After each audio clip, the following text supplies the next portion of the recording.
Hello students, welcome back to JEE classes. I am Nitanshi Singh, your CS mentor and I am teaching you discrete structures and theory of logics. तो हम लोगों ने unit 1 का one shot already ले चुके हैं, ठीक है, एंड आई होप आप लोगों को यूनिट 1 वहां समझ आई हो. तो आज मैं आप लोगों के सामने लेकर आ गई हूँ वन शॉट फॉर यूनिट 2. तो एक ही वीडियो में हम पूरी यूनिट 2 को दोबारा कवर करेंगे, ठीक है, एंड इसमें हम सारे कॉन्सेप्ट्स पढ़ेंगे, ठीक है, एक ही वीडियो में. तो यूनिट 2 बेटा आपकी किस पे थी? फंक्शंस पर थी, ठीक है. सो आज हम पढ़ेंगे फंक्शंस के बारे में. उसके बाद फिर पढ़ेंगे बुलियन अलजेब्रा भी था यूनिट 2 में, राइट. सो स्टार्ट करते हैं फंक्शन से. तो बेटा फंक्शन क्या थी? फंक्शन क्या था? सॉरी, थी नहीं था. What was function? It was a special type of relation, ठीक है. रिलेशन हम ऑलरेडी किस में कवर कर चुके हैं? यूनिट 1 में. सो अगर मैं बोल रही हूं मेरे पास एक सेट ए है एंड एक सेट बी है, ठीक है, तो सेट ए के एलिमेंट्स सेट बी के एलिमेंट से किस फंक्शन से रिलेटेड है, ठीक है. अगर मैं बोल रही हूं कि इसमें क्या होता है कि जो आपका ए सेट होता है वो होती है आपकी इनपुट वैल्यूज एंड जो आपका बी सेट होता है वो होती है आपकी आउटपुट वैल्यूज.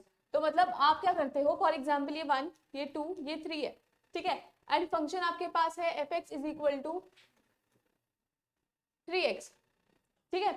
सो हर एक एलिमेंट की इमेज हम बनाएंगे बी सेट में, ठीक है, एंड यहाँ पर क्या आएगा आपके पास? आउटपुट्स. कौन से आउटपुट्स? फंक्शन में इनपुट पुट करने के बाद जो आपके पास आउटपुट आएगा वो होगा इस वाले सेट में कंटेन्ड, ठीक है. इसको हम क्या बोलते हैं? मैपिंग. मतलब फर्स्ट एलिमेंट की इमेज कौन सी होगी? एक्स की जगह आप क्या पुट करोगे? 1, तो इसकी इमेज होगी 3. 2 की एक्स की जगह 2 पुट करोगे तो 6 एंड 3 मैप्स टू 9. तो इसको हम बोलते हैं मैपिंग. इतनी चीज याद है, ठीक है. सो A and B be two non-empty sets. A function from A to B is a rule f. Function हमें क्या बताता है? रूल. कि अगर मैं x मेरे पास इनपुट वैल्यू है, मुझे उसे किस में पुट करना है? किसी फंक्शन f(x) में. फॉर एग्जाम्पल 3x, ठीक है. तो हम इसमें x की वैल्यूज पुट करेंगे, ठीक है. अब इसके अकॉर्डिंग जो भी इसका आउटपुट आएगा या आंसर आएगा वो हमारे कहाँ स्टोर होंगे? सेट बी में. इतनी चीज क्लियर है कि फंक्शन क्या होता है? It is a special type of relation between any two sets which follows a specific rule, right. And वो रूल हमारे पास क्या होता है बेटा? फंक्शन. वो रूल हमारे पास क्या होता है? फंक्शन. यहां तक बात क्लियर है? For every element a that belongs to set a there is exactly one element b that belongs to b such that fa is equal to b. ये देखो, ये चीज समझ आई? आप इनपुट वैल्यू कहां से लोगे? सेट ए से. इनपुट किस में पुट करोगे? फंक्शन में. इनपुट किस में पुट करोगे? फंक्शन में. और उसके बाद आपके पास क्या आएगा? बी. और बी क्या है बेटा आपके पास? इमेज. बी क्या है आपके पास? इमेज, ठीक है. मैं सिंपल वर्ड्स में ये बोलूं कि अगर मैंने ए इनपुट लिया है तो मेरे पास बी आउटपुट आ रहा है. वो किसकी वजह से आ रहा है? फंक्शन की वजह से आ रहा है. इतनी बात क्लियर है? और अगर मैं बोलूं कि 1 इज रिलेटेड टू 3, मतलब 1 की इमेज 3 है, 2 की इमेज 6 है. कैसे आई ये? मैंने एफ एक्स में पुट की. एफ एक्स मैंने क्या ले रखा था बेटा? 3x. तो x की जगह 1 पुट किया तो 3 आ गया, x की जगह 2 पुट किया तो 6 आ गया, ठीक है. तो हम क्या कर रहे हैं? हम f में a, क्योंकि सेट a में मेरे पास कौन कौन सी वैल्यूज है बेटा? 1 एंड 2, ठीक है. तो ये स्मॉल ए हो गया, ये भी स्मॉल ए हो गया. तो अगर मैं f में a पुट कर रही हूं अलग अलग तो मेरे पास बेटा क्या आ रहा है? b. और b आपके पास कौन से सेट का है? b सेट का ही है, दैट इज 3 एंड 6. इतनी बात समझ आ गई? तो अगर आप f में a दैट इज 1 पुट कर रहे हो तो आपके पास b आ रहा है, दैट इज 3. इतनी बात समझ आ गई? फंक्शन क्या होता है, ठीक है. मैपिंग होती है, मैपिंग, ठीक है. Then comes your components of function. Components में हम लोगों ने 3 कंपोनेंट्स पढ़े थे. डोमेन. डोमेन क्या होता है? Set of all possible input values. That is अगर मेरा जो फंक्शन है वो a टू b मैप कर रहा है तो a क्या है मेरे पास? डोमेन, ठीक है. कोडोमेन क्या है? The set into which all outputs fall. वो सेट जिसमें सारे आउटपुट्स आएंगे, ठीक है, वो क्या हो गया आपके पास, इसके अकॉर्डिंग बी, ठीक है। एंड रेंज, रेंज क्या होता है, द एक्चुअल आउटपुट प्रोड्यूस्ड, मतलब ये तो होता है कि सारे आउटपुट्स, फॉर एग्जाम्पल मैंने बोला मेरे पास आउटपुट्स आ रहे 1 2 3 4 एंड 5, ठीक है, लेकिन जब मैंने फंक्शन में पुट किया था तो मेरे पास सिर्फ इन 3 की मैपिंग आई है, ठीक है, मेरे पास सिर्फ इन 3 की मैपिंग आई है, दैट इज 1 2 3, सिर्फ यही वाले आउटपुट प्रोड्यूस हुए हैं, तो बेटा ये क्या हो जाएगा आपके पास, रेंज, ठीक है। 1 2 3 आपके पास हो जाएगा रेंज, एंड 1 2 5 आपके पास क्या हो जाएगा, कोडोमेन। इतनी चीज क्लियर है?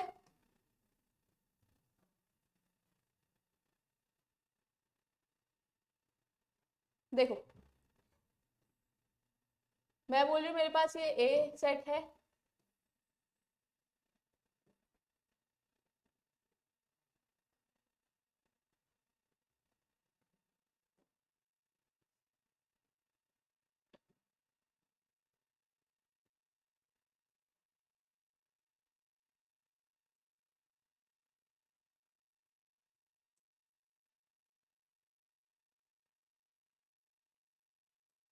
ये मेरे पास सेट ए है, ये मेरे पास सेट बी है, सेट ए से बी पर मैपिंग हो रही है वाया फंक्शन एफ, ठीक है, यही होता है फंक्शन क्या, that f such that A maps to b, ठीक है।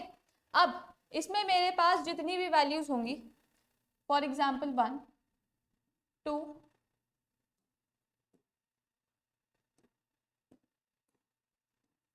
3 4, ठीक है, सो और मेरे पास फंक्शन मान लो तुम लोग f x is equal to let's say x square, ठीक है। अब ये हो जाएगा 1, ये हो जाएगा 4, लेट्स से मेरे पास एक है 6 9 16 20, ठीक है, मेरे पास ये है कि ये मेरे हो गए इनपुट्स, ये मेरा क्या हो गया बेटा, domain, set of all input values,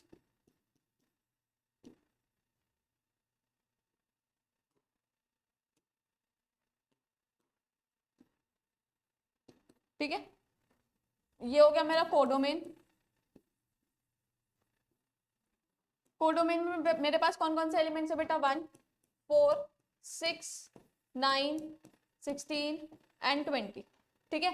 input में मेरे पास कौन कौन से हैं, कोडोमेन से मेरा क्या मतलब है बेटा, आउटपुट्स सारे के सारे, ठीक है, यहां से इनपुट क्या है मेरे पास 1 2 3 4, ठीक है। डोमेन और कोडोमेन समझ आया, अब हम करेंगे मैपिंग। अब बेटा हम क्या करेंगे, मैपिंग, लेट्स से ऑरेंज से कर देते हैं। 1 का स्क्वायर बेटा क्या होगा, 1 1 का स्क्वायर बेटा क्या होगा आपके पास, 1, ठीक है, कर दिया मैप। 2 का स्क्वायर क्या हो जाएगा, 4, 3 का स्क्वायर क्या होगा, 9, 4 का स्क्वायर क्या होगा बेटा, 16, ठीक है। तो एक्चुअल आउटपुट्स कौन कौन से प्रोड्यूस हुए हैं, 1 4 9 एंड 16, तो ये क्या हो गई मेरे पास, रेंज। तो रेंज बेटा आपके पास क्या हो गई, 1 4 9 एंड योर 16, इतनी बात क्लियर है, ठीक है। कंपोनेंट समझ आए,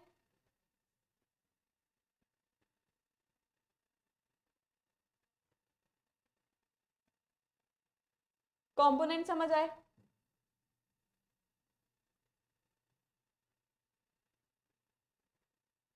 ये है आपके पास component, components of a function, इतनी चीज क्लियर है बच्चा, आगे बढ़े, ठीक है। फिर आता है आपके पास क्लासिफिकेशन ऑफ फंक्शंस, ठीक है। तो आपके पास पहले टाइप ऑफ फंक्शंस कौन से होते हैं, एल्जेब्रिक फंक्शंस, ठीक है। एल्जेब्रिक फंक्शंस का क्या मतलब है, एल्जेब्रिक फंक्शंस का क्या मतलब है, पहला होता है आपके पास कांस्टेंट फंक्शन। कांस्टेंट फंक्शन क्या होता है कि वो हर एक इनपुट वैल्यू पर आपको एक ही आउटपुट दे, the output remain same for every input, ठीक है, हर एक इनपुट वैल्यू पर आपको वो एक ही आउटपुट दे, ठीक है।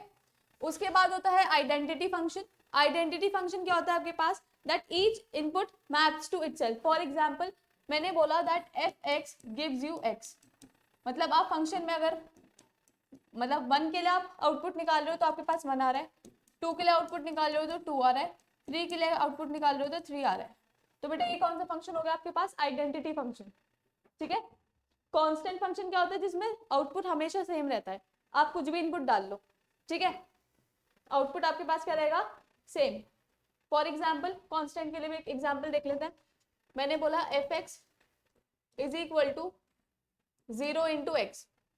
अब आप इसमें 1 डाल लो, 2 डाल लो, 3 डाल लो, 4 डाल लो, 5 डाल लो, आउटपुट क्या आएगा बेटा आपके पास? 0 in each and every case. बात समझ आ गई? तो ये क्या हो गया आपके पास? Constant function. उसके बाद आता है लीनियर फंक्शन। लीनियर फंक्शन क्या होता है बेटा? जहां पर जो डिग्री ऑफ पॉलिनोमियल होगी वो क्या होगा? 1। डिग्री ऑफ पॉलिनोमियल क्या होती है? The highest power. डिग्री क्या होती है आपके पास? The highest power.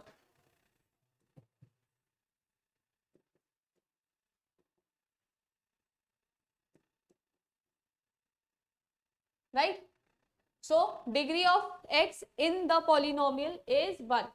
और जहां पर आपके पास डिग्री ऑफ एक्स 1 होगी वहां पर आपको क्या मिलेगी? Straight line. लीनियर फंक्शन हमेशा आपको क्या देगा? Straight line. ठीक है, क्वाड्रेटिक फंक्शन क्या होता है? जिसमें डिग्री होती है 2। क्वाड्रेटिक फंक्शन क्या होता है? जिसमें डिग्री होती है आपके पास 2। फॉर एग्जाम्पल मैं बोल रही हूँ that F x is equal to एक सेकेंड, यहाँ पर भी एग्जाम्पल्स लिख देते हैं। This is x, f x is equals to x plus 2। ठीक है, एंड क्वाड्रेटिक में क्या होगा? X square plus 4x minus 3 या कुछ भी। ठीक है, पॉलिनोमियल फंक्शन क्या होता है बेटा आपके पास?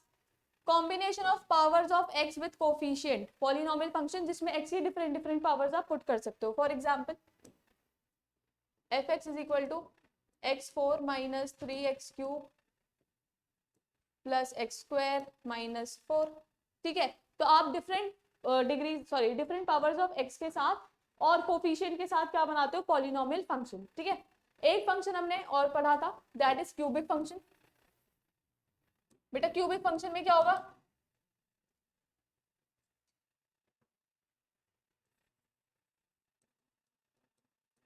That degree of the polynomial is equal to 3. For example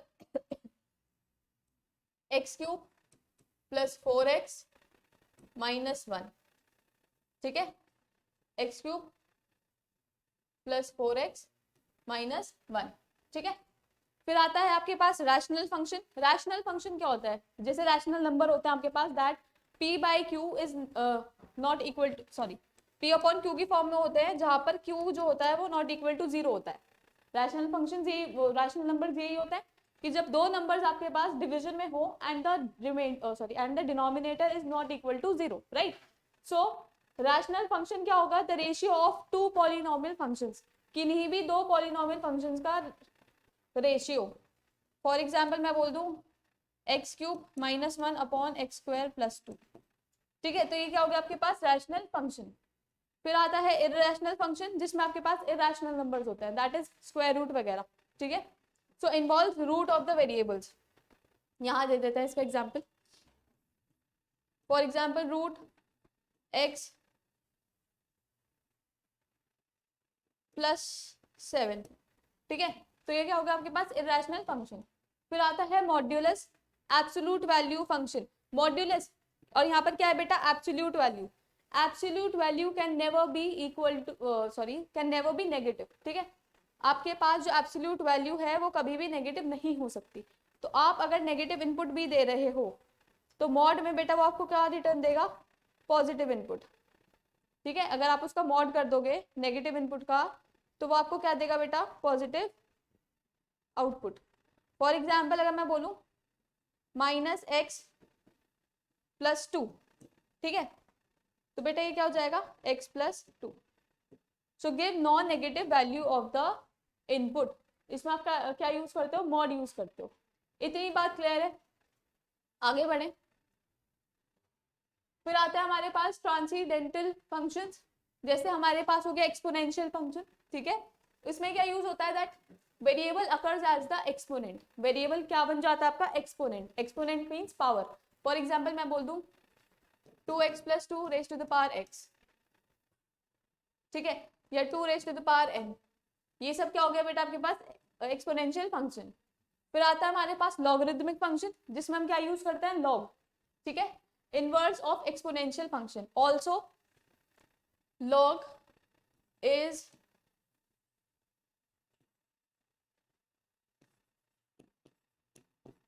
inverse of exponential function. ठीक है, या फिर बोलो exponential function is inverse of log. ठीक है, तो ये क्या हो जाएगा आपके पास, for example S X log X. ठीक है, तो ये हो गया आपके पास exponential function, sorry logarithmic function, जहां पर आप क्या यूज करोगे, लॉग। एक्सपोनेंशियल क्या है कि जहां पर variable occur as an exponent. ठीक है, इतनी बात क्लियर है।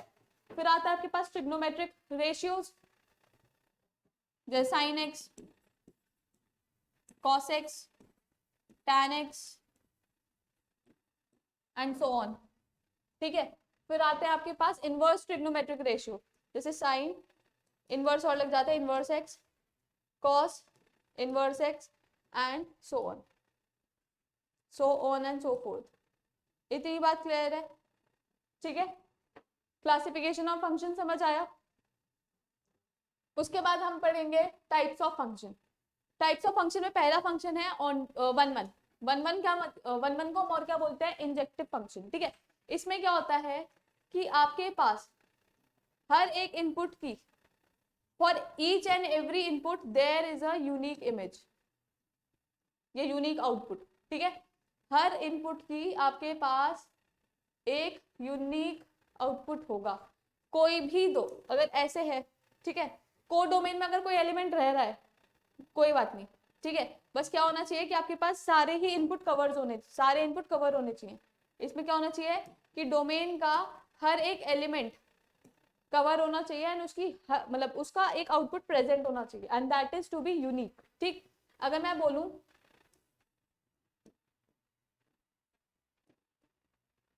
कि इसका फर्स्ट एलिमेंट भी कहाँ मतलब कौन सा आउटपुट दे रहा है, फर्स्ट वाला, एंड सेकंड वाला भी कौन सा आउटपुट दे रहा है, फर्स्ट वाला, तो ये क्या हो जाएगा, गलत। वन वन मतलब एक इनपुट का एक आउटपुट, एक इनपुट का एक आउटपुट, एक इनपुट का एक आउटपुट। ठीक है, अगर आपके पास एक्स्ट्रा आउटपुट्स बच जाते हैं, नेवर माइंड। ठीक है, इतनी बात समझ आ गई। पर कहीं पर भी आपके पास अगर दो इनपुट के लिए सेम आउटपुट आ गया, ठीक है, कहीं भी आपके पास दो इनपुट के लिए सेम आउटपुट आ गया, तो वो आपके पास वन वन फंक्शन नहीं होगा। ठीक है, so a function is one one if different elements in domain maps to different elements in codomain। ठीक है, डोमेन के अलग अलग एलिमेंट्स की अलग अलग आउटपुट होंगे इन द कोडोमेन सेक्शन। ठीक है, और इसको प्रूव करने के लिए हम क्या लेकर चलते हैं, हम फंक्शन में एक बार x1 पुट करते हैं एंड एक बार x2 पुट करते हैं। ठीक है, मैं बोल रही हूँ कि x1 पर मेरे पास फंक्शन की सेम वैल्यू आ रही है, x2 पर भी मेरे पास फंक्शन की सेम वैल्यू आ रही है, मैं ये मान के चलती हूँ। बट जिस दिन ये चीज सच हो गई उस दिन ये वन वन नहीं रहेगा। ठीक है, बट हम लोगों ने लेट किया हुआ है बस। ठीक है, तो यहां से चलते हैं एंड कहां पर आके रुकते हैं, that x1 is equal to x2। क्या मतलब है कि अगर आपके पास दो वेरिएबल्स पर या दो इनपुट्स पर सेम वैल्यू आ रही है, ठीक है, दो वेरिएबल्स पर या दो इनपुट पर फंक्शन हमें सेम वैल्यू दे रहा है, तो इसका क्या मतलब है कि वो दोनों वेरिएबल्स आपस में क्या है, इक्वल। वो दोनों वेरिएबल्स आपस में क्या है बेटा, इक्वल। ठीक है, और अगर दोनों वेरिएबल्स इक्वल हैं तो वो फंक्शन पे सेम वैल्यू ही देगा। तो इससे क्या पता चलता है कि for every input there is an unique output. बात समझ आ गई। ठीक है, और जहां पर भी ये चीज आ गई कि that x1 is not equal to x2, तो वहां पर ये वन वन नहीं होगा, वहां पर ये वन वन नहीं होगा। फॉर एग्जाम्पल अगर मैं एक एग्जाम्पल लूं, x square f x is equal to x square, right, तो x1 पुट करेंगे, एफ एक्स वन क्या हो जाएगा बेटा, x1 का whole square, f x two क्या हो जाएगा बेटा, x2 का होल स्क्वायर।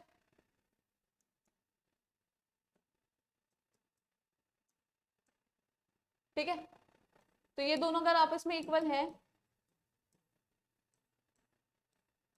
तो मुझे एक बात बताओ, जब यहाँ से ये रूट स्क्वायर हटेगा तो x1 किसके इक्वल हो जाएगा बेटा, प्लस एंड माइनस x2 के इक्वल। अगर x1 प्लस x2 के इक्वल है, ठीक है, तो ये प्रॉपर्टी है 1 1 की, लेकिन बेटा यहाँ पे माइनस भी आ रहा है, तो ये हमारे पास 1 1 नहीं है। ठीक है, फॉर एग्जाम्पल अगर मैं बोलूँ मेरे पास x की वैल्यू है मतलब एक आउटपुट ये देगा प्लस में एंड एक आउटपुट ये देगा माइनस में। ठीक है, मतलब हमारे पास एक ही इनपुट के दो आउटपुट्स होंगे, तो ये आपके पास 1 1 नहीं है। और वहीं अगर मैं इसे ले लेती एक्स क्यूब, तो ये क्या हो जाता है, x1 का cube is equal to x2 का क्यूब, एंड क्यूब से क्यूब कैंसिल हो जाता है, x1 is equal to x2 आ जाता। तो बेटा ये क्या हो जाता है आपके पास 1 1 फंक्शन। इसमें स्क्वायर की तरह ऐसा कोई सीन नहीं है कि आपके पास एक बार प्लस में खुलेगा और एक बार माइनस में खुलेगा। ठीक है, बात समझ आ रही है। स्क्वायर वाले को ऐसे समझो कि आपको -2 भी क्या देगा 4 एंड +2 भी क्या देगा बेटा 4, तो आपके पास दो इनपुट्स के लिए सेम आउटपुट आ रहा है। ठीक है, इसलिए ये 1 1 नहीं था, ये क्या था मैनी वन, ये क्या था many one. when two or more different elements of the domain maps to the same element of the codomain, जैसे अभी एक एग्जांपल दिया था, मैंने बोला मेरे डोमेन में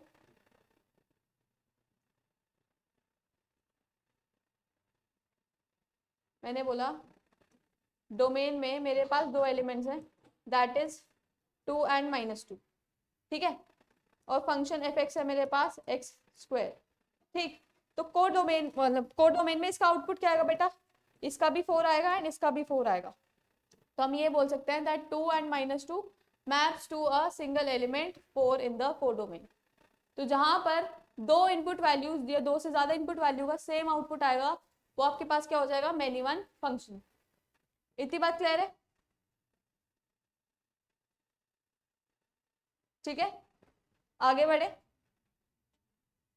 तो इसमें हम बोलते हैं कि f(x1) is equal to f(x2) even if x1 is not equal to x2, मतलब हमारे पास दो इनपुट के लिए सेम आउटपुट आ सकता है मैनी वन में। ठीक है, एक चीज और नोट करना, ये है 1 1, 1 इनपुट के लिए 1 आउटपुट। बेटा ये क्या है मैनी वन, तो for many input there can be 1 output.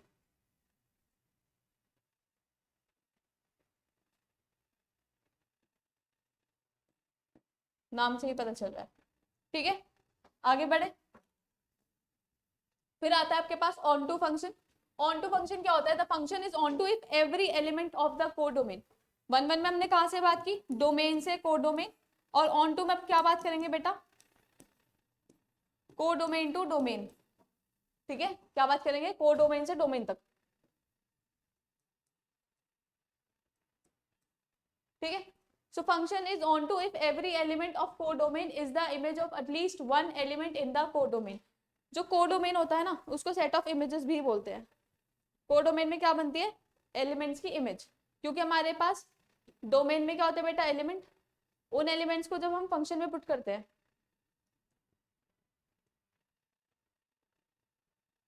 उन एलिमेंट्स को जब हम फंक्शन में पुट करते हैं तो हमारे पास क्या आती है, image of that particular element. ठीक है, इतनी चीज क्लियर है,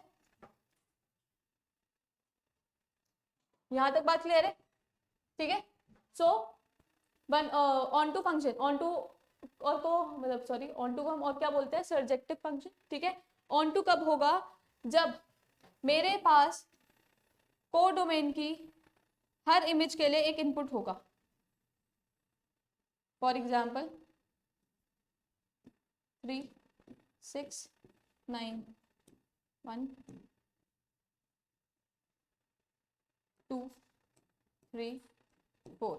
ठीक है, मैं ये बोल रही हूँ that every element of codomain is the image of at least one element in the domain. ठीक है, तो कोडोमेन में जितने भी एलिमेंट्स हैं वो कम से कम एक इनपुट की इमेज होंगे ही होंगे। फॉर एग्जाम्पल 1 की इमेज 3, 2 की इमेज 6 3 की इमेज 9। अब इन एनी केस अगर इसमें डोमेन में कोई एलिमेंट लेफ्ट आउट हो जाता है तो भी हमारा फंक्शन क्या होगा, ऑन टू। ऑन टू में हम क्या चेक करते हैं, ऑन टू में हम चेक करते हैं कि को डोमेन के सारे एलिमेंट फुल होने चाहिए। को domain should be fully mapped. को डोमेन के सारे एलिमेंट्स इंक्लूड होने चाहिए मैपिंग में, ठीक है। देखो 1 1 में क्या होता है, that elements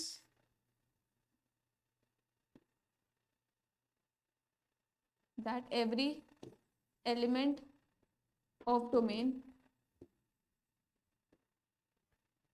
should be included।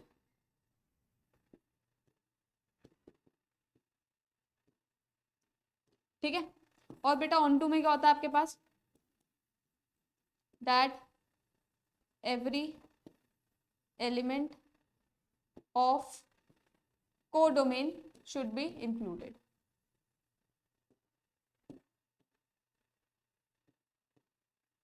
ये सब हम पहले पढ़ चुके हैं, राइट।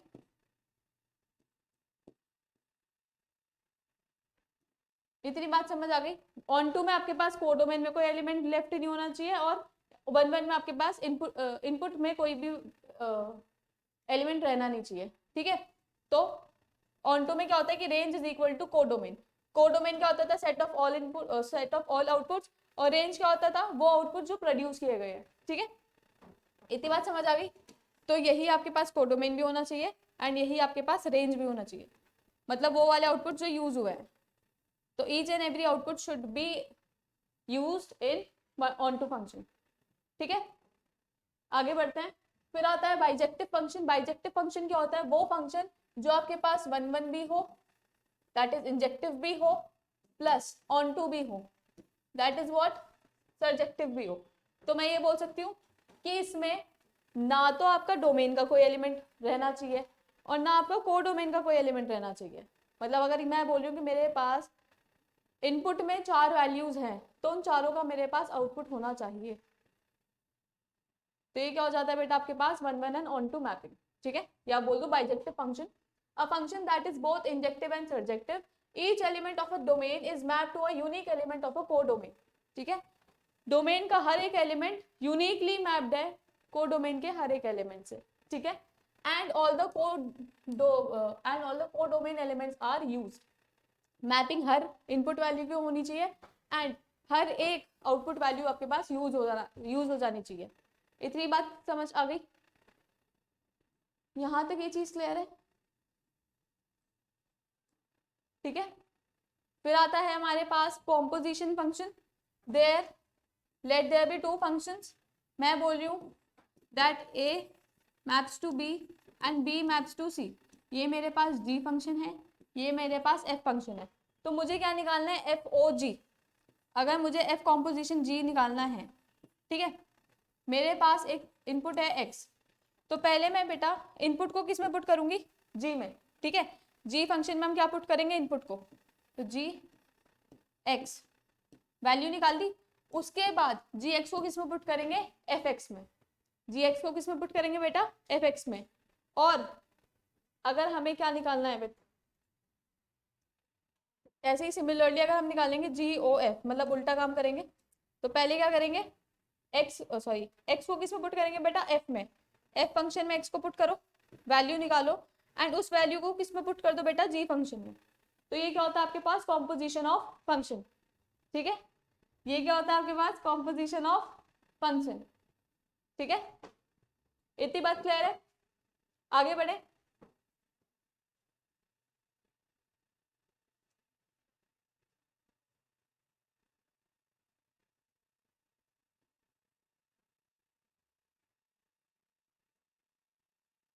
Invertible function. अगर कोई फंक्शन आपके पास इन्वर्टेबल है तो उसको बाइजेक्टिव फंक्शन होना ही पड़ेगा, ठीक है। तो every invertible function is bijective, ठीक है। Every invertible function is bijective. A function f such that a maps to b is invertible if there exists another function g, जैसे हमारे पास ये f हो गया, ये जी फंक्शन हो गया, ठीक है। सॉरी, नो नहीं नहीं नहीं, रुक जाओ, ये क्या कर दिया मैंने। ये मेरे पास सेट ए हो गया, ये मेरे पास सेट बी हो गया। ए टू बी मैपिंग हो रही है तो मेरे पास एफ फंक्शन है, and B to A mapping हो रही है तो बेटा मेरे पास कौन सा फंक्शन है, जी फंक्शन है, ठीक है। So such that for all G O F, G F X मतलब जी ओ एफ मुझे क्या देगा, एक्स, एंड वो एक्स किस में आएंगे बेटा, सारे सेट ए में, ठीक है। और एफ ओ जी फॉर मतलब कॉम्पोजिशन फंक्शन एफ और जी का मुझे क्या दे बेटा, वाई, और वाई किसके एलिमेंट्स है बेटा, बी के। वाई ये एक्स एलिमेंट्स हैं और ये वाई एलिमेंट्स हैं, ठीक है। तो बेसिकली इन्वर्टिबल फंक्शन कब होगा, जब आप A to B f function लगा रहे हो and B to A g function लगा रहे हो, और फिर जब आप एफ ओ जी कर रहे हो, जब आप एफ ओ जी कर रहे हो तो आपके पास एलिमेंट्स आ रहे हैं एक्स जो सेट ए को बिलोंग कर रहे हैं, एंड जब आप जी ओ एफ कर रहे हो तो आपके पास एलिमेंट्स आ रहे हैं वाई जो कौन से सेट को बिलोंग कर रहे हैं, दैट इज बी। और अगर आप किसी फंक्शन में इनपुट वैल्यू को पुट कर रहे हो एंड आपके पास सेम आउटपुट वैल्यू आ रही है, ठीक है, जो इनपुट दिया था वही आउटपुट आ रहा है, तो उसको हम बेटा क्या बोलते हैं, आइडेंटिटी फंक्शन। तो बेसिकली ये मुझे आई ए दे रहा है एंड ये मुझे आई बी दे रहा है, ठीक है। जी ओ एफ, सॉरी उल्टा लिख दिया, क्योंकि एक्स किसके एफ में एक्स वैल्यू पुट होंगी ना, एंड ये हो जाएगा एफ ओ जी, ठीक है। तो मुझे जी ओ एफ क्या दे रहा है, identity function A, and F O G क्या दे रहा है, आइडेंटिटी फंक्शन बी, ठीक। The function G is called inverse of F, तो हम क्या बोल देंगे, इसको इनवर्स बोल देंगे, एंड जी को हम क्या बोलेंगे फिर, एफ इनवर्स। बात समझ आ गई। देखो ध्यान से, ये चीज ही तो है कि आप ए से बी जा रहे हो तो फंक्शन एफ है, और अगर आप बी से ए जा रहे हो तो फंक्शन जी है, एंड जी को आप आगे क्या बोल रहे हो, एफ इनवर्स, ठीक है। अगर कॉम्पोजिशन पे ये दोनों क्या दे दे आपको, आइडेंटिटी फंक्शंस। इतनी बात समझ आ गई। A function is invertible if and only if it is bijective, ये भी बता दिया, ठीक है। तो अगर आपको किसी भी फंक्शन का इन्वर्स निकालना है तो सबसे पहले आपको क्या चेक करना पड़ेगा, अगर आपसे इन्वर्स पूछा गया तो सबसे पहले आपको चेक करना पड़ेगा दैट फंक्शन इज बाइजेक्टिव और नॉट, ठीक है। और अगर बाइजेक्टिव आ गया, इफ बाइजेक्टिव,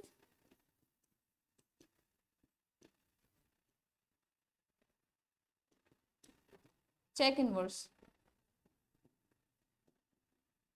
तो आप क्या चेक करोगे, इनवर्स, ठीक है।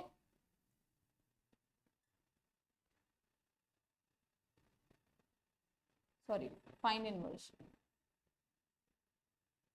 अगर बाइजेक्टिव है तो आप निकालोगे इनवर्स, और अगर बाइजेक्टिव नहीं है, और else inverse,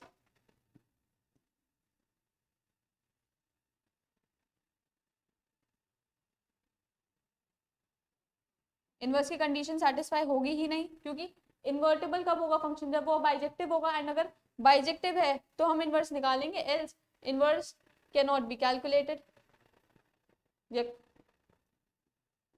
inverse can not be found और कैलकुलेटेड, ठीक है। सो अगर आपके पास फंक्शन बाइजेक्टिव है तो आप उसका इनवर्स कैसे निकालोगे,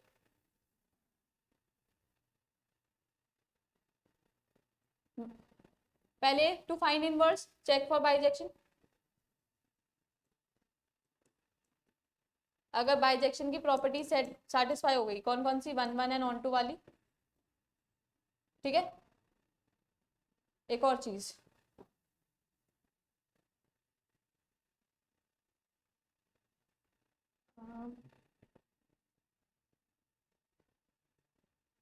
for every y there should exist an image,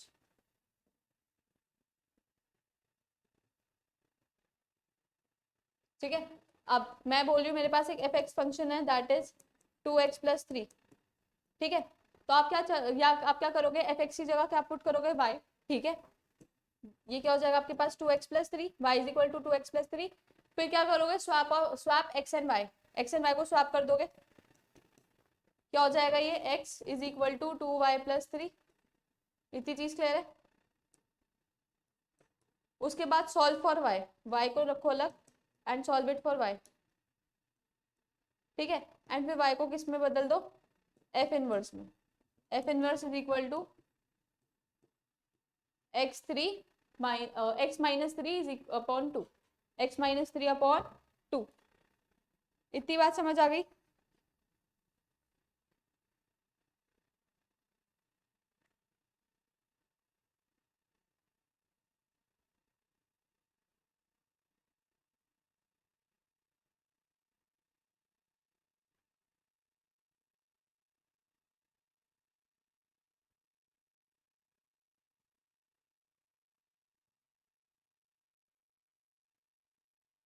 ठीक है,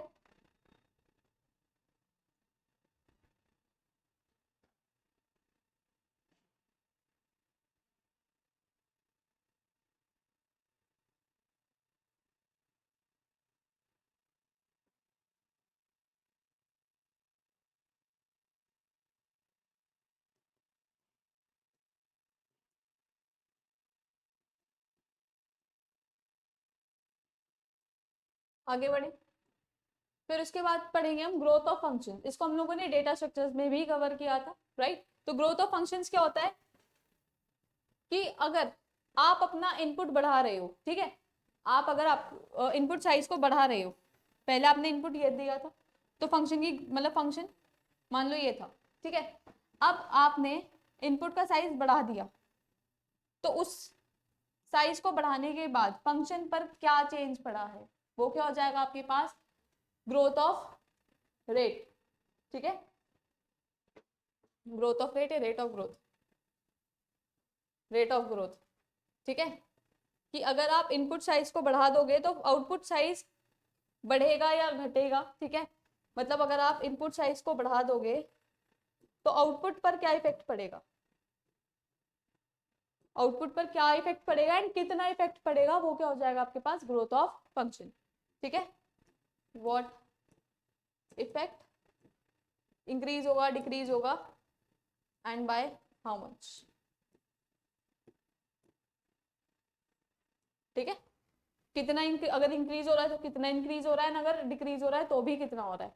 इतनी बात क्लियर है, यहां तक चीज क्लियर है। So it describe how the output value of a function changes as the input n becomes very large. अगर आप इनपुट को बढ़ाते जा रहे हो तो आउटपुट में क्या चेंजेस पड़ रहे हैं, वो क्या हो जाएगा आपके पास, ग्रोथ ऑफ अ फंक्शन, ठीक है।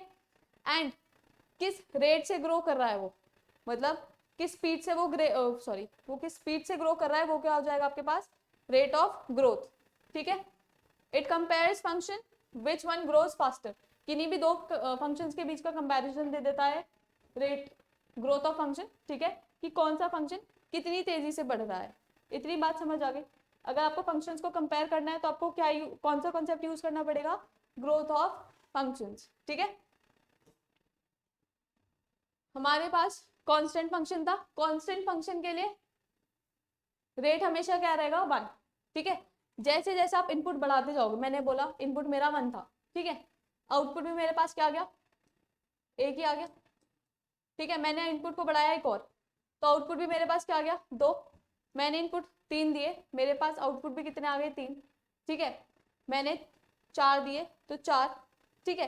तो ये कॉन्स्टेंटली बढ़ेगा, ये एक ही रेट से बढ़ेगा, तो वो क्या हो जाएगा आपके पास, कांस्टेंट फंक्शन, ठीक है। वो क्या हो जाएगा आपके पास, कांस्टेंट फंक्शन। लॉगरिथमिक फंक्शन क्या होता है कि वो log n स्पीड से बढ़े, ठीक है, it grows bye log n। Linear function it grows bye n, ठीक है। लीनियर फंक्शन का टाइम कॉम्प्लेक्सिटी, बेसिकली जब हम ग्रोथ ऑफ फंक्शन की बात करते हैं तो डेटा स्ट्रक्चर में हम टाइम कॉम्प्लेक्सिटी की बात करते हैं, ठीक है। तो लीनियर कैसे बढ़ेगा, F N is equal to N. Linearithmic मतलब linear plus logarithmic, that is N log N, ठीक है। क्वाड्रेटिक इज एन स्क्वायर, ठीक है, जो वर्स्ट केस भी था काफी उसमें। फिर क्यूबिक में होगा एन क्यूब। एक्सपोनेंशियल में बेटा होगा 2 raised to the power n। Exponential में क्या होगा, एक्सपोनेंशियल ग्रोथ कैसी होगी, 2 raise to the power n, ठीक है। एंड फैक्टोरियल क्या होगा बेटा आपके पास, n फैक्टोरियल, और ये मैक्सिमम होता है, इससे भी एक ज्यादा आता है, वो आता है n raise to the power n, this is the maximum, ठीक है। इतनी बात समझ आ रही है। लीनियर किस में था, लीनियर सर्च में आपको कितना टाइम लग रहा था, n टाइम, कांस्टेंट टाइम, ठीक है। आप एक एक करके सर्च कर रहे थे। फिर उसके बाद आया आपके पास बाइनरी, बाइनरी सर्च, उसमें कितना टाइम लग रहा था, लॉग n। इतनी बात क्लियर है,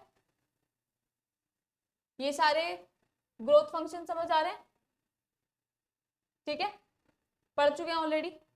उसके बाद आता है ऑर्डर ऑफ ग्रोथ, ठीक है। तो मैक्सिमम कौन सा है, मिनिमम कौन सा है, the order of growth from the slowest to the fastest. अगर आप एक एक करके बढ़ाओगे तो ये तो स्लो हो जाएगा, पहले 1, फिर 1 से थोड़ा सा ज्यादा लॉगरिथमिक, उससे थोड़ा सा ज्यादा लीनियर, फिर उससे ज्यादा लीनियर लॉगरिथमिक, ठीक है। फिर और तेजी से कौन ग्रो करेगा, n स्क्वायर, क्योंकि जब आप 1 इनपुट दोगे, ठीक है, तो उसका जब स्क्वायर करोगे वो आएगा 1। जब आपने 2 इनपुट दिया तो उसका स्क्वायर करने पे क्या आ गया बेटा 4, 3 दिया तो क्या आ गया बेटा 9। तो it is increasing by the power 2, है ना। अब इसी का आप क्यूब करोगे आगे तो ये हो जाएगा 1, ये क्या हो जाएगा बेटा 8, ये क्या हो जाएगा बेटा 27, 4 पहले 16 जाएगा एंड उसके बाद क्या जाएगा बेटा 64। तो इंक्रीज ही हो रहा है ना, ये हो गया लीनियर, ये हो गया क्वाड्रेटिक, ये हो गया क्यूबिक, इंक्रीज समझ आ रहा है। फिर आ गया 2 raise to the power n, 2 की पावर 1 डालोगे क्या आएगा 2, 2 की पावर 2 डालोगे बेटा क्या आएगा 4, 2 की पावर 3 इज 8, 2 की पावर 4 इट इज 16, देन 16 का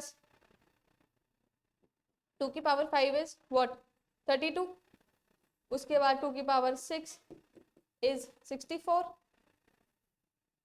समझ आ रही है चीज।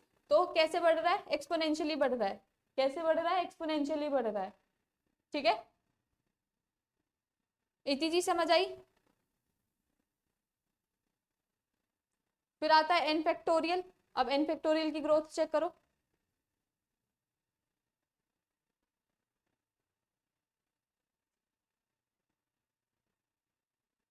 यहां तक ये चीज समझ आई। अब n फैक्टोरियल की ग्रोथ चेक करो, 1 फैक्टोरियल क्या होगा बेटा 1, 2 फैक्टोरियल आपके पास होगा 2, 3 फैक्टोरियल क्या हो जाएगा 3 into 2 that is 6, then 4 factorial क्या हो जाएगा 4 इंटू 3 इंटू 2 दैट इज 6 4 24, उसके बाद 5 फैक्टोरियल क्या हो जाएगा 5 इंटू 24 लिख दू सीधा,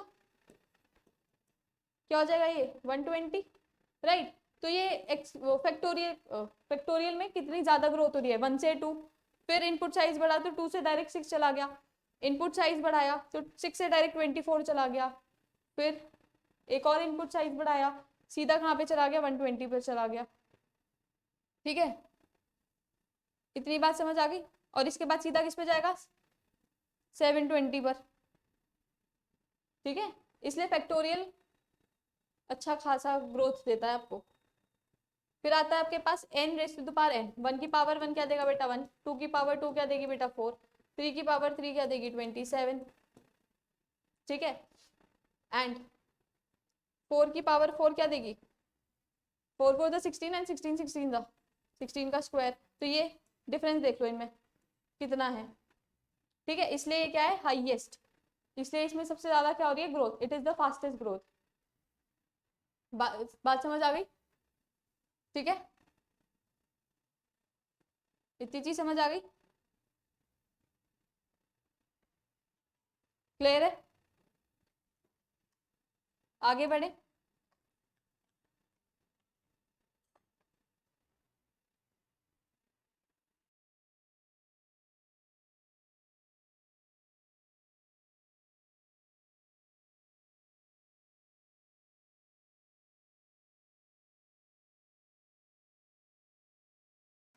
बात समझ आई। फिर आते हैं एसिम्प्टोटिक नोटेशंस। एसिम्प्टोटिक नोटेशन में सबसे पहली नोटेशन हमने पढ़ी थी बिगो, बिगो में क्या मिलता है हमें वर्स्ट केस ग्रोथ, ठीक है। और इसको हम कैसे लिखते हैं f N is equal to O g n, right. मतलब ये क्या देता है आपको मैक्सिमम टाइम, ये क्या देता है आपको बेटा मैक्सिमम टाइम,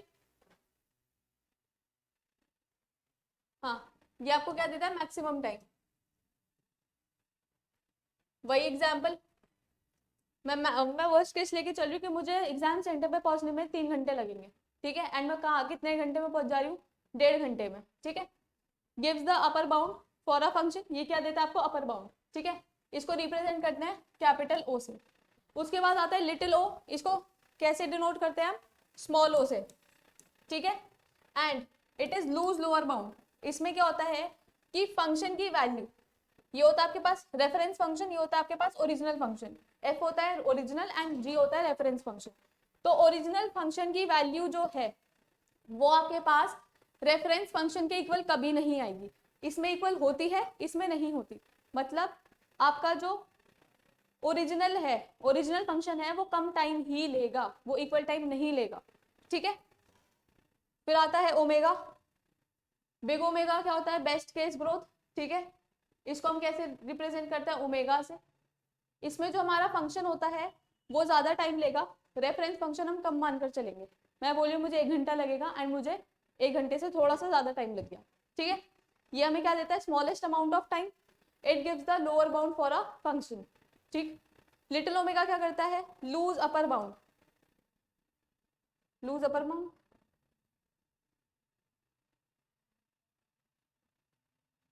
बेटे लूज, लिटिल ओ नोटेशन हमें देता है लूज अपर बाउंड, ठीक है। एंड ये देता है लोअर बाउंड, एंड ये भी हमें क्या देता है, लूज लोअर बाउंड। इतनी बात क्लियर है, हाँ अब सही है। इसका क्या मतलब है, जो आपका रेफरेंस फंक्शन है वो कम ही टाइम लेगा, इक्वल टाइम नहीं लेगा, सॉरी ज्यादा ही टाइम लेगा, वो इक्वल टाइम नहीं लेगा, ठीक है। F n grows faster, it grow, और लिटिल ओ में इट ग्रोज स्मॉलर, स्लोअर, ठीक है। इतनी बात समझ आ गई। फिर आता है आपके पास थीटा नोटेशन, ये आपको क्या देता है, एवरेज। ना तो बहुत ज्यादा वर्स, मतलब बहुत ज्यादा टाइम लेके चलते, ना बहुत ज्यादा कम टाइम लेकर चलते, ठीक है। एक्यूरेट टाइम डिस्क्राइब्स एवरेज और exact growth rate. F n grows at the same rate as g n, जिस रेट से जी एन ग्रो कर रहा है उसी रेट से आपका एफ एन ग्रो करेगा, ठीक है। It gives a measure of average amount of time, average amount average time देता है, ठीक। दो रेफरेंस फंक्शन लेके चलेंगे, एक वर्स्ट केस के लिए लेंगे और एक ओमेगा लेंगे, ठीक है। उसके बीच में कहीं आपका एफ एन लाई करेगा। मतलब मैं बोल रही हूँ अगर मुझे कहीं जाने में 1 घंटा लग रहा है, तो मैं बोल रही हूँ शायद 2 घंटे भी लग सकते हैं, शायद 30 मिनट भी लग सकते हैं। एंड थीटा मुझे क्या देगा, बीच की वैल्यू, ठीक है। और इसको हम बोलते हैं टाइट बाउंड, इसको हम क्या बोलते हैं, टाइट बाउंड। इतनी बात क्लियर है, ठीक है। फिर आता है बुलियन एल्जेब्रा। फिर क्या आता है बेटा, बुलियन एल्जेब्रा। बुलियन एल्जेब्रा क्या होता है, it analyse and simplify the logical statements and digital circuits, ठीक है। ये क्या करता है हमारे लिए, लॉजिकल स्टेटमेंट्स को सिंप्लीफाई करता है, एनालाइज करता है, और डिजिटल सर्किट को भी सिंप्लीफाई कर देता है। हम लोगों ने क्वेश्चंस भी किए थे, ठीक है, जब हम लोगों ने पढ़ा था डिटेल में। It deals with binary variables. अब बुलियन है, बुलियन की दो ही वैल्यूज हो सकती हैं, 0 और 1, एंड दोनों ही कैसी वैल्यूज है बेटा, बाइनरी वैल्यूज। कैसी वैल्यूज है, बाइनरी वैल्यूज, ठीक है। दैट कैन बी 0 और 1, रिप्रेजेंटिंग फॉल्स एंड ट्रू। 0 आपके पास होता है फॉल्स, 1 होता है आपके पास बेटा ट्रू, ठीक है। A boolean algebra is represented as a lattice B, x plus multiply complement 0 and 1, plus and product क्या हो गया आपके पास, बाइनरी ऑपरेशन, कॉम्प्लीमेंट क्या हो गया आपके पास, यूनरी ऑपरेशन, ठीक है। और दो एलिमेंट्स है हमारे पास सेट में, कौन कौन से, 0 एंड 1। इतनी चीज समझ आ गई, ठीक है। और एंड नॉट, 3 ऑपरेशंस लग रहे हैं, दोनों बाइनरी है, ये यूनरी है। दो कांस्टेंट है, 0 एंड 1, इनको हम और क्या बोलते हैं, आइडेंटिटी एलिमेंट्स,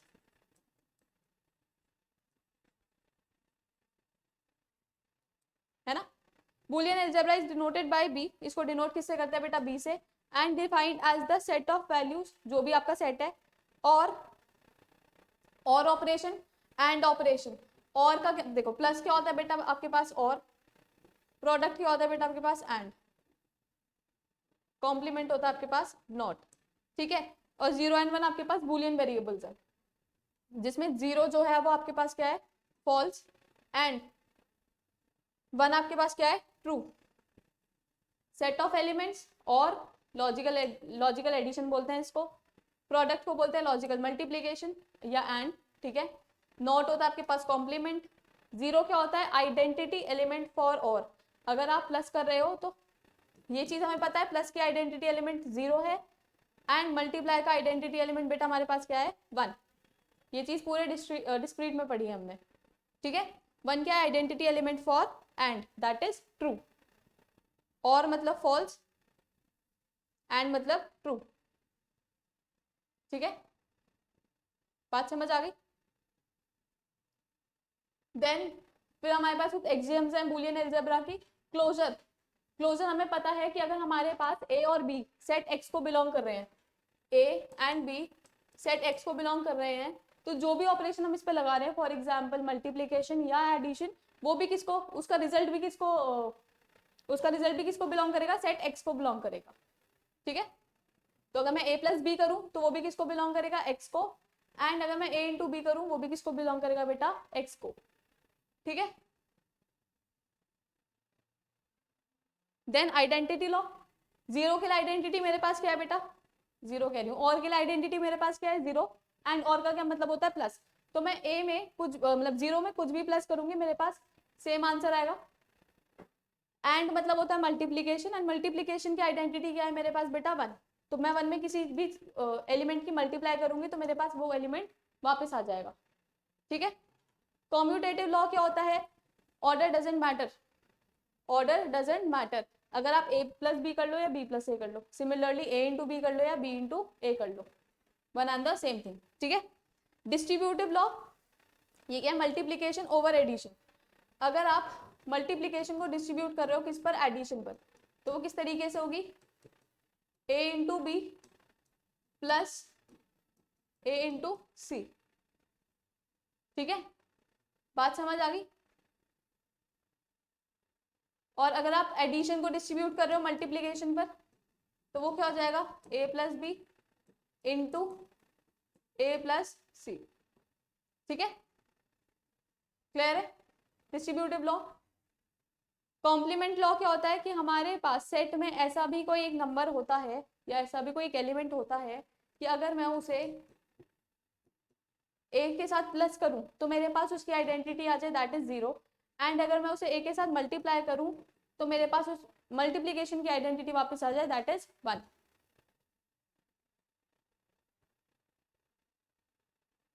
ठीक है। इतनी चीज क्लियर है।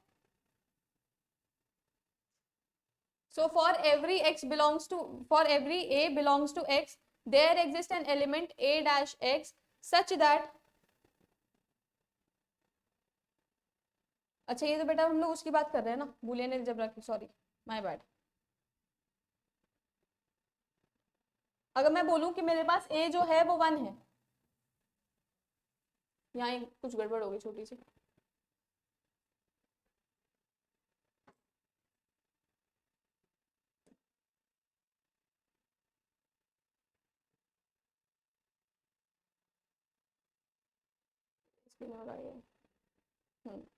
मैंने बोला मेरे पास a 1 है, ठीक है, तो a का कॉम्प्लीमेंट क्या हो जाएगा बेटा, 0, एंड 0 प्लस 1 मुझे क्या देगा बेटा, 1। तो अगर मैं a में a कॉम्प्लीमेंट प्लस करूंगी तो मेरे पास आएगा 1, बूलियन अलजेब्रा या सेट की फॉर्म्स में, ठीक है। मैंने वो आपको कॉन्सेप्ट किसका बता दिया था, जो हम लोग लास्ट पढ़ रहे थे अभी।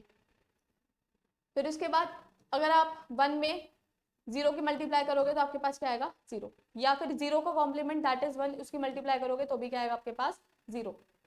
तो ए कॉम्प्लीमेंट ऐसा होना चाहिए कि अगर आप प्लस करोगे ए में तो 1 आना चाहिए और मल्टीप्लाई करोगे तो 0 आना चाहिए, ठीक है। इतनी बात समझ आ गई। वो उससे पहले वाला मैंने ग्रुप के उसमें बता दिया था, बूलियन अलजेब्रा में कैसे कॉम्प्लीमेंट लॉ काम करता है, ठीक। उसके बाद आती है हमारे पास कुछ थ्योरम्स, जैसे आइडमपोटेंट। आइडमपोटेंट क्या होता है कि अगर आप ए में ए को प्लस करोगे तो आपको ए मिल जाएगा, या आप ए में ए की मल्टीप्लाई करोगे तो आपको ए मिल जाएगा वापस, ठीक है। एसोसिएटिव, आप ए प्लस बी करो फिर उसके सम को सी के साथ प्लस कर दो, या फिर बी प्लस सी करो एंड उसके सम को किसके साथ प्लस कर दो, बी के साथ, आंसर आपके पास सेम आएगा। फिर आएगा एब्सॉर्प्शन। एब्सॉर्प्शन में क्या होता है कि आप a प्लस ए बी कर दो तो आपके पास क्या आएगा a, एंड अगर आप a into A plus B कर दोगे तो भी आपके पास क्या आएगा a। ठीक है, इन्वॉल्यूशन क्या होता है कि अगर आप कॉम्प्लीमेंट का कॉम्प्लीमेंट करोगे, कॉम्प्लीमेंट का वापस कॉम्प्लीमेंट करोगे तो आपके पास क्या आ जाएगा वापस a। ठीक है, डी मॉर्गन्स लॉ भी हम पढ़ते आ रहे हैं, है ना। ए बी का होल कॉम्प्लीमेंट करोगे तो वो क्या हो जाएगा a complement plus B complement. ऐसी a प्लस बी का होल कॉम्प्लीमेंट करोगे तो क्या हो जाएगा a complement into B complement. ये क्या होता है आपके पास डी मॉर्गन्स लॉ। फिर आता है डोमिनेंस लॉ। अगर आप a में 1 प्लस करोगे तो आपके पास 1 आएगा, एंड अगर आप a में 0 की मल्टीप्लाई करोगे तो आपके पास क्या आएगा 0।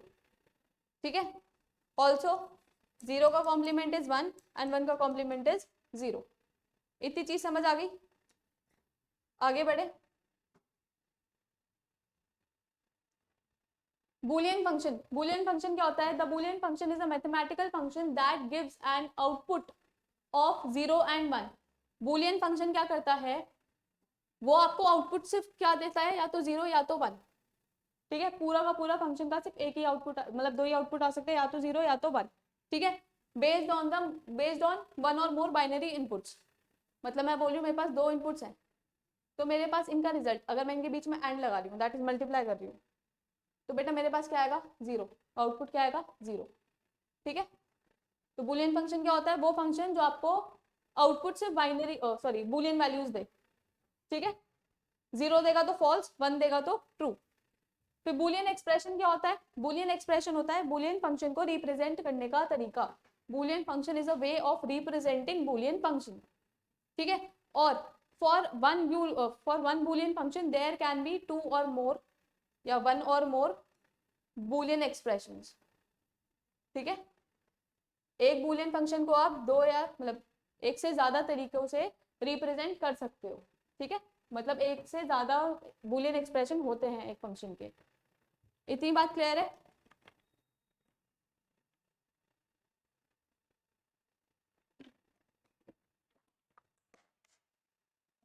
बूलियन एक्सप्रेशन क्या होता है? It is a combination of Boolean variables, constants, logical operators and और एंड नॉट। ठीक है, and it represents a logical relationship. इतनी बात समझ आ गई?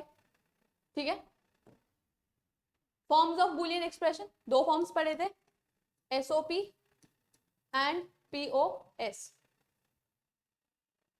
एसओपी क्या होता है? एसओपी में हम लोग वो ही टर्म्स लेते हैं जिनका आउटपुट क्या होता है बेटा आपके पास 1, जिसका आउटपुट क्या होता है आपके पास 1। सम ऑफ प्रोडक्ट्स, मतलब प्रोडक्ट्स का आप क्या कर रहे हो सम। प्रोडक्ट्स मतलब एंड, सम मतलब और, है ना। A sum of product expression is an OR of AND terms. मतलब ये मेरे पास एक एंड टर्म है, ये दूसरी है, ये तीसरी है, एंड इन सबके सम को हम क्या बोलेंगे sum of products. Each product term, हर एक प्रोडक्ट टर्म को हम बोलेंगे AND term, and represent a condition where the function output is 1। हम कौन सी एंड टर्म्स लेंगे जिन पर जो फंक्शन वैल्यू आ रही है वो आ रही है 1। ठीक है, जहां पर हमारे पास फंक्शन का आउटपुट 1 आ रहा है वही हम इसमें इंक्लूड करेंगे। क्या इंक्लूड करेंगे? आउटपुट 1। ठीक है, और किस फॉर्म में इंक्लूड करेंगे? प्रोडक्ट फॉर्म में। ठीक है, एंड जिनका भी आउटपुट 1 आता है उनको हम बोलते हैं मिन टर्म्स। ठीक, the sum of product is also called as DNF. DNF क्यों बोलेंगे बेटा? क्योंकि हम लोग क्या कर रहे हैं इसमें डिसजंक्शन। क्या करेंगे? डिसजंक्शन।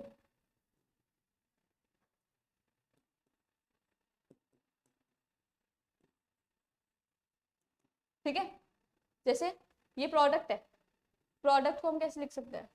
जैसे ए कंजंक्शन हो गया, प्रोडक्ट मतलब यही होता है ना, एंड और ये दूसरा प्रोडक्ट, ये तीसरा प्रोडक्ट एंड सो ऑन, इसलिए हम इसको बोलते हैं डीएनएफ। ठीक है, द सम ऑफ प्रोडक्ट्स, क्योंकि ये और होता है ये एंड होता है आपके पास। DNF is a boolean expression, a boolean expression is said to be DNF, it is a join of min terms. ठीक है, सारे मिन टर्म्स को हमने क्या कर दिया बेटा जॉइन। ठीक है, इसको रिप्रेजेंट कैसे करते हो आप? Sigma, sorry summation, this is summation. ठीक है, समेशन m, हम लोग स्मॉल m लेंगे क्योंकि हम मिन टर्म्स की बात कर रहे हैं, एंड ऑल द मिन टर्म्स। मिन टर्म्स क्या आती है बेटा, जहाँ पे आपका आउटपुट क्या आएगा 1, जहाँ पर आपका आउटपुट क्या आएगा 1। और एक और चीज, इसमें जहां पर भी एसओपी में जहां पर भी आपके पास 0 आएगा उसको आप लोगे कॉम्प्लीमेंट, एंड जहां पर भी आपके पास 1 आएगा उसको आप क्या लोगे, नॉर्मल या मतलब ओरिजिनल जो भी है वो। फॉर एग्जाम्पल ये ए कॉम्प्लीमेंट हो जाएगा एंड ये हो जाएगा ए। इतनी बात समझ आ गई, ठीक है। आगे बढ़े। अ प्रोडक्ट ऑफ सम, मतलब ये वाली कौन सी टर्म्स है बेटा, सम टर्म्स है, ठीक। इनको हम बोलेंगे मैक्स टर्म्स, इनको हम क्या बोलेंगे, मैक्स टर्म। एंड इन पर जो आउटपुट आएगा बेटा वो क्या आएगा आपके पास, 0। आउटपुट क्या आएगा आपके पास, 0। ईच सम टर्म और term represent a condition where the function output is 0। Each 0 term is called max term. Product of sums को हम क्या बोल सकते हैं, CNF। CNF क्यों बोल रहे हैं, क्योंकि होगा कंजंक्शन। क्या हो रहा है, कंजंक्शन। कंजंक्शन कैसे हो रहा है, सम टर्म्स मतलब और वाली टर्म्स, एंड तो बेटा ये क्या आपके पास कंजंक्शन, ठीक है। सभी सम टर्म्स का क्या हो रहा है बेटा, कंजंक्शन, इसलिए हम इसे बोलेंगे CNF। और इसमें क्या हो रहा था, डिसजंक्शन, मतलब सभी एंड टर्म्स का क्या हो रहा था, सम।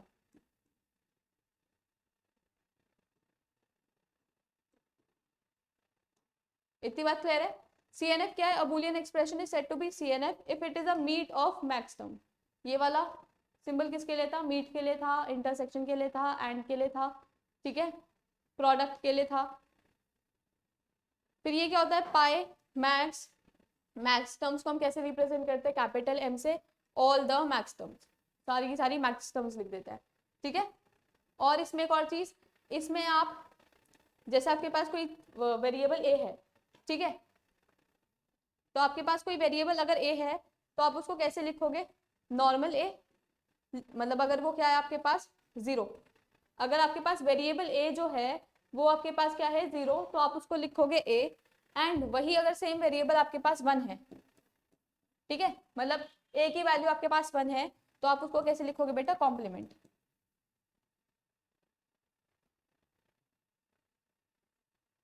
यहाँ पे क्या था, अगर आपके पास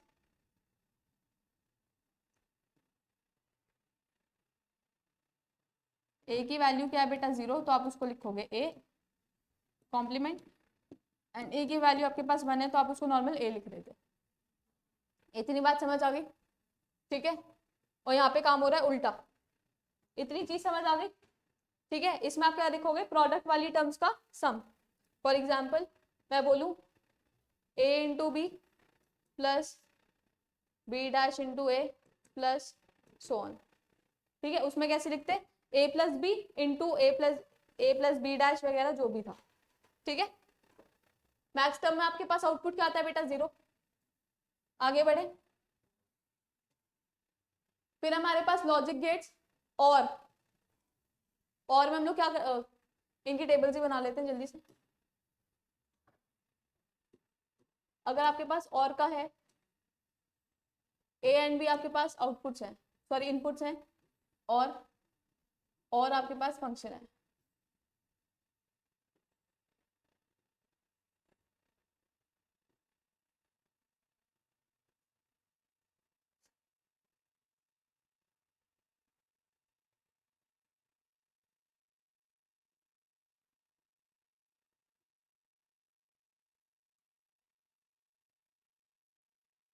तो 0 0 1 1 0 1 0 1। तो और में क्या होता है, जहां पर आपके पास एक भी टर्म ट्रू है तो वो हो जाएगा आपके पास ट्रू, ठीक है। और एंड में आपके पास क्या हो जाता है,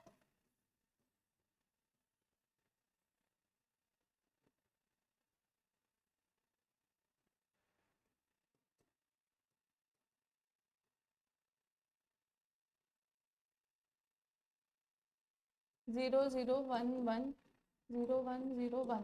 तो जहां पर आपके पास एक भी फॉल्स हो जाएगा वो क्या हो जाएगा, फॉल्स। तो ये हो जाएगा फॉल्स, दैट इज 0। ये भी क्या हो जाएगा फॉल्स, ये भी क्या हो जाएगा फॉल्स, एंड ये भी क्या हो जाएगा, ये हो जाएगा 1। मतलब आपके पास दोनों कंडीशन ट्रू होनी चाहिए, ठीक है।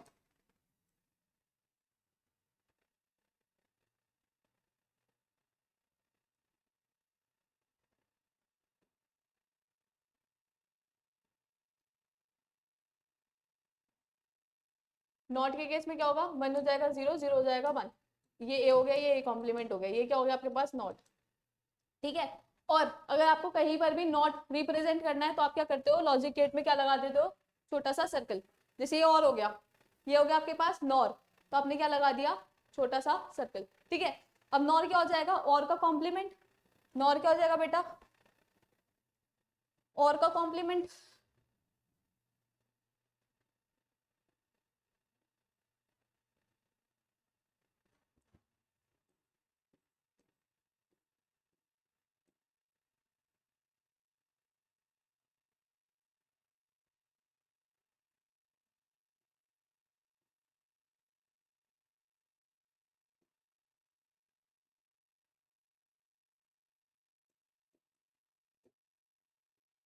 तो जहां जहां पर और फॉल्स था वहां वहां पे और क्या हो जाएगा, ट्रू।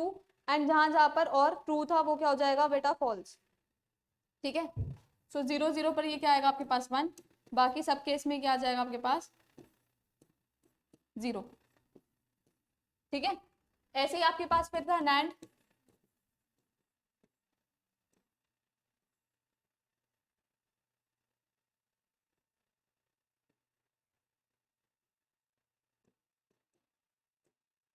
मतलब एंड का कॉम्प्लीमेंट, जहां जहां पर 0 है वहां वहां पे 1 हो जाएगा, एंड जहां जहां पे 1 है वहां पे 0 हो जाएगा आउटपुट। ये 0 0 1 1 0 1 0 1, तो 0 0 क्या देगा बेटा आपको 1 1 1 क्या देगा, 1 0 1 देगा 1 1 0 भी 1 देगा, एंड 0 0 क्या, वो सॉरी 1 1 क्या दे देगा बेटा 0। ठीक है, उसके बाद और समझ आया, नॉर समझ आया। और डिफरेंस क्या होता है इनके लॉजिक गेट में, जैसे और है, और थोड़ा सा इन्वर्टेड ट्राइंगल होता है। ठीक है, अगर आपको इसका कॉम्प्लीमेंट दिखाना है तो आपको यहाँ पे एक डैश बनाना पड़ेगा छोटा सा, नहीं सॉरी सॉरी माय फॉल्ट, यहाँ पे क्या हो जाएगा, एक छोटा सा सर्कल लगाना पड़ेगा। एंड के केस में, एंड के केस में कर्व है। ठीक है, एंड नैंड के केस में क्या है बेटा, छोटा सा सर्कल। इतनी चीज समझ आई, यहाँ तक क्लियर है। ठीक है, उसके बाद आएगा बेटा आपके पास एक्सॉर।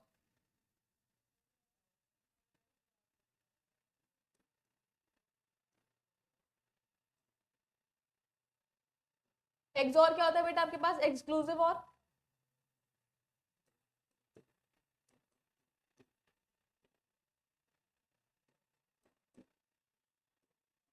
एक्सक्लूसिव और की क्या कंडीशन थी, एक्सक्लूसिव और की क्या कंडीशन थी, जहां पर वैल्यू सेम है वहां पर आएगा 0, एंड जहां पर वैल्यूज डिफरेंट है वहां पर आएगा 1। फिर आता है आपके पास एक्स नॉर।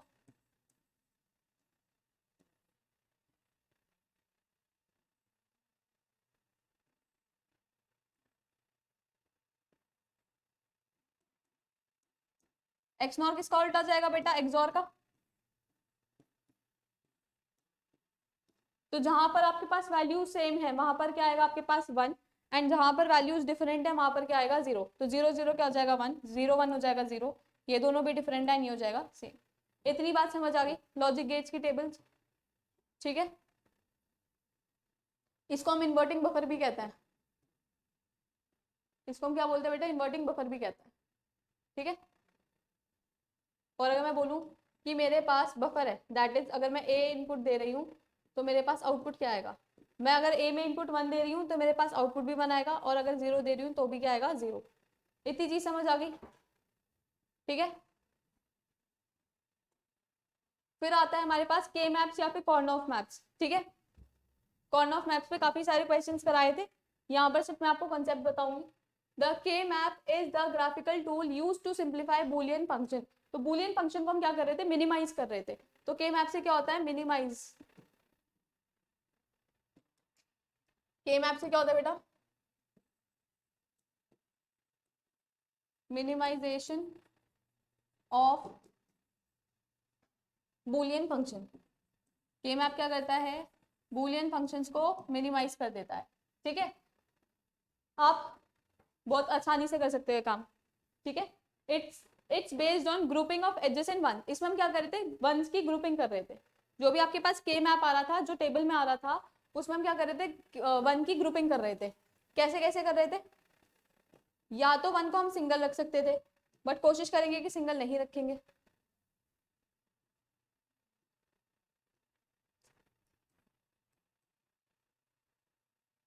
ठीक है, या फिर हम क्या बना रहे थे, पेयर बना रहे थे,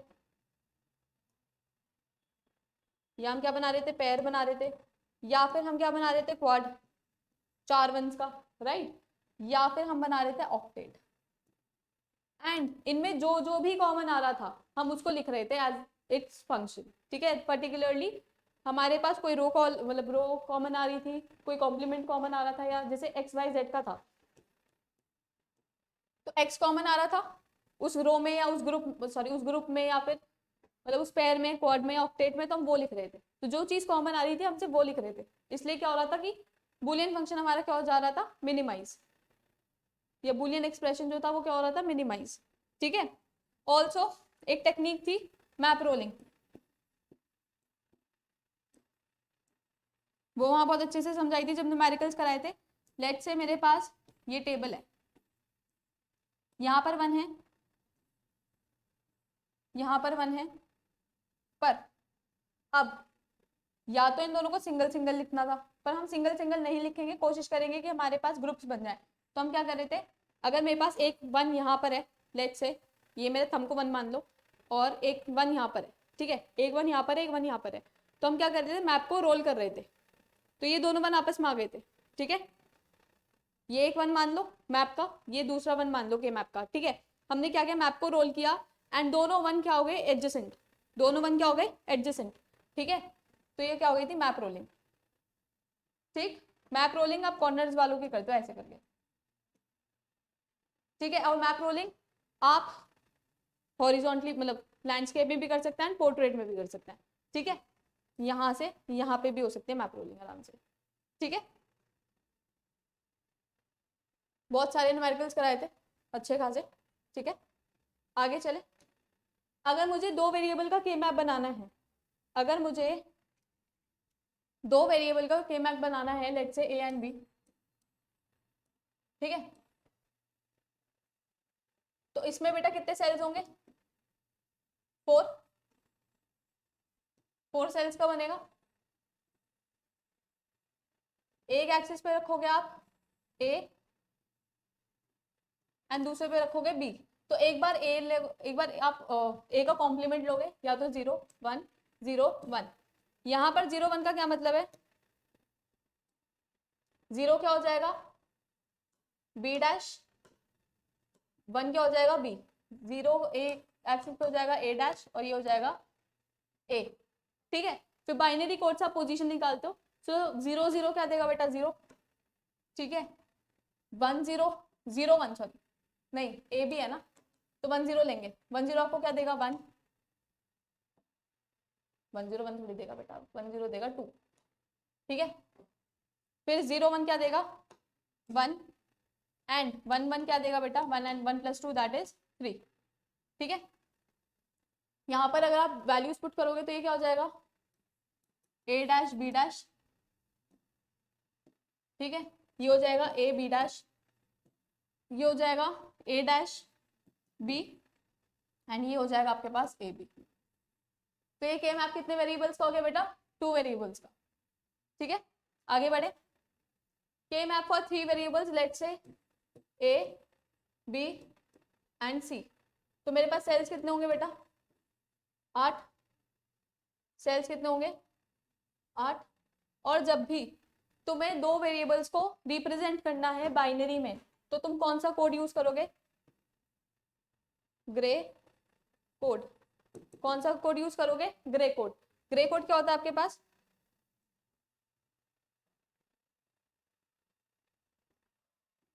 0 0 0 1 1 1 एंड 1 0। मतलब ये दोनों बिट्स क्या हो जाती हैं आपस में एक्सचेंज, इन दोनों की पोजीशन हो जाती है एक्सचेंज। बात समझ आ गई। तो जहां पर भी तुम्हें 2 बिट्स, जिस भी एक्सिस पे तुम्हें 2 बिट्स रिप्रेजेंट करने होंगे, तो तुम कैसे करोगे, 0 0 0 1 1 1 एंड 1 0। तो के मैप में बस ये चीज थोड़ा सा ध्यान रखना।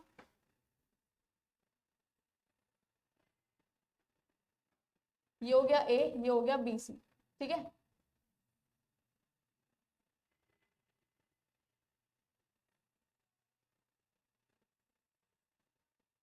दिस इज 0 0,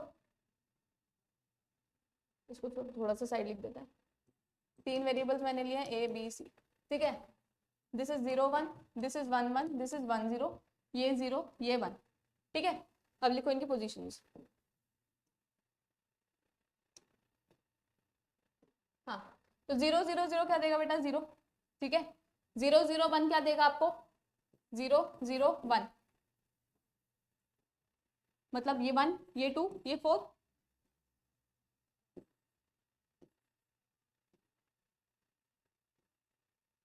अरे यार ये 4 हो जाएगा, ठीक है। अब यहाँ पुट करो 0 0 1, तो 0 0 1 क्या देगा बेटा 1, ठीक है। 0 1 1, 0 1 1 क्या देगा बेटा 3, ठीक है। 0 1 0 क्या देगा आपको 2, उसके बाद 1 0 0 क्या देगा आपको 4, देन 1 0 1 क्या देगा 5, ठीक है। देन 1 1 1 आपको देगा 7, एंड 1 1 0 क्या देगा 4 + 2 दैट इज 6, ठीक है। इतनी चीज समझ आ गई। कई बार मैंने मतलब जब क्वेश्चंस कराए थे ये भी बोला था कि जैसे आपको दे दे sigma m 1 4 5 and let's say 3, तो जो जो पोजीशन है वहां आपके पास ये मिन टर्म्स है। मिन टर्म्स का आउटपुट आपके पास क्या होता है बेटा, मिन टर्म्स का आउटपुट क्या होता है बेटा आपके पास 0 0 होता है 1 होता है,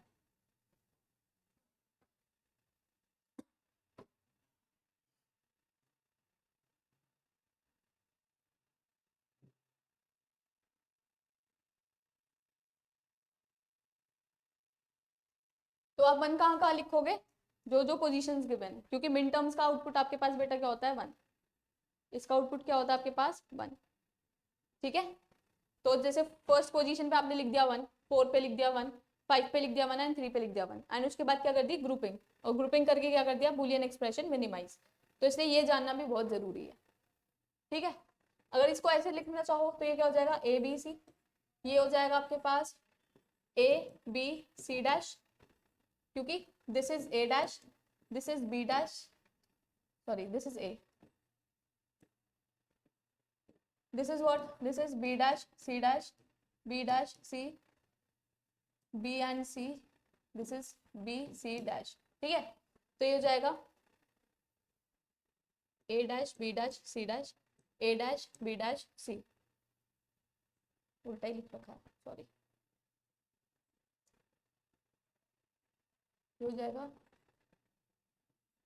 a dash b dash c, ठीक है। ये हो जाएगा a dash b c, और ये हो जाएगा a dash b c dash, ठीक है। सिमिलरली हो जाएगा a b dash c dash, a b dash c, a b c, and ये हो जाएगा आपके पास a b c dash। इतनी बात क्लियर है, ठीक है। फिर हमने एक और मैप पढ़ा था जो क्या था आपके पास 3 वेरिएबल्स, मैं बोल रही हूँ मेरे पास वो 3 वेरिएबल्स कौन कौन से हैं, sorry 4 variables a b c d, ठीक है। तो इसमें कितने सेल्स होंगे बेटा 16,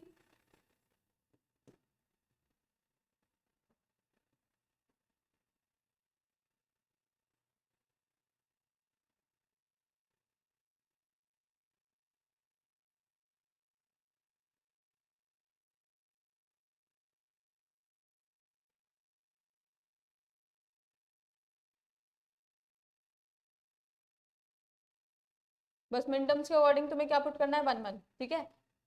और मोस्टली मतलब के मैप तुम्हारे पास एसओपी का ही आएगा जहां तक है, तो ए भी है और ये सी डी है, और अगर मैक्स टर्म्स है तो जहां जहां मैक्स टर्म होगी वहां वहां तुम्हें पुट करना होगा, ठीक है, उसकी वैल्यू आउटपुट वैल्यू, ठीक। इतनी बात क्लियर है। 0 0 0 1 1 1 1 0, दोनों एक्सिस पे हमारे पास क्या होंगे grey code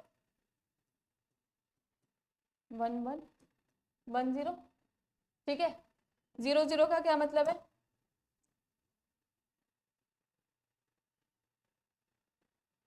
that is a dash b dash A dash B, A B, A B dash, ठीक है। ये क्या है तुम्हारे पास,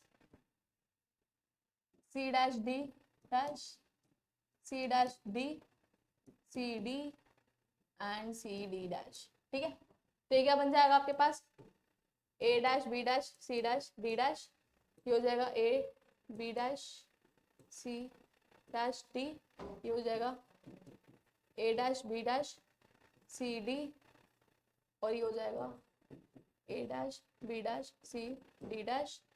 this is A dash B C dash D dash, ये हो जाएगा आपके पास A dash B C dash D, ठीक है।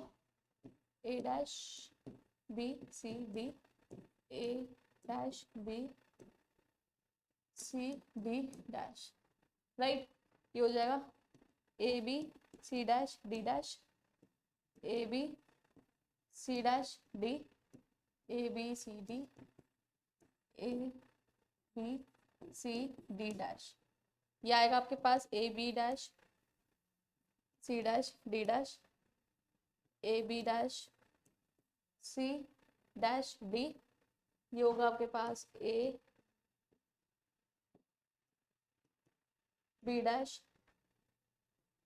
सी डी, एंड ये हो जाएगा A B dash C D dash, है ना।